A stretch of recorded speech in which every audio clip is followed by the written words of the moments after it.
Hello guys, দেখো আমরা কাজিরাঙা ফরেস্টেতে এসে পৌঁছে গেছি। ওখানে আমরা একটা খুব সাধারণ দোকানে এসেছি। দেখো প্রসেনজিৎ কি খাচ্ছে, খুব মজা লাগছে। কিন্তু এখানে না একটা দাদা খাচ্ছে, ওর খাওয়াটা দেখে আমাদের পছন্দ হলো দাদাটা, তা আমরাও নিয়েছি। দেখি এখানে আলুর চপটা কেমন। আমি আলুর চপটা খাচ্ছি, আলুর চপটা ও খেয়েছে, অন্যরকম একটু, আমাদের ওখানকার মতন নয়। এখানে আলুর চপটা ভেতরে ভর্তি আলু, পকোড়াটা দেখো একটু অন্যরকম। দাদা হোটেলটা দেখাচ্ছে তোমাদের, খুবই মানে সাধারণের মধ্যে আমাদের কাছে এটা অসাধারণ। এই দেখো, দেখো সবাইকে সব চপ খাচ্ছে, দেখেছো কি ভিড়। একটা খুব বাজারের মধ্যে বড় একটা চপের দোকান, আমিও খাচ্ছি। এই দেখো আমারটা দেখো, খুব মজা পাচ্ছি। এগুলো পাওয়া যায় না তো আমাদের ওখানে সচরাচর।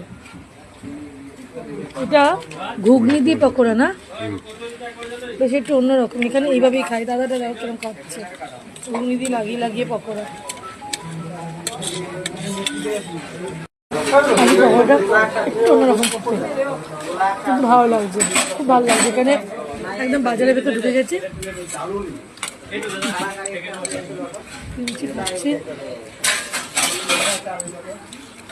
রাতের কাজিরাঙার মার্কেট বলতে পারো। এখানে অল্প স্বল্প দোকান আছে যেগুলো থেকে তুমি রাতে কিছু লাগলে কিনতে পারবো। আমরা একটু নিলাম শশা লাগে খুব খেতে। দেখো এনাদের কালকে দেখতে যাব হাতে, সন্ধ্যের পর যা হয় আর কি, পর্যটন কেন্দ্র, অসম পর্যটন এটা অফিস হয়তো একটা।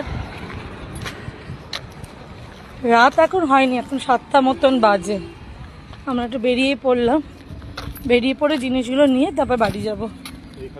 সব কাজিরাঙা। আমি এখানে একটা ছবিও তুলে নিয়েছি দাঁড়িয়ে। দেখো দুজনে টুকটুক করে চলেছি,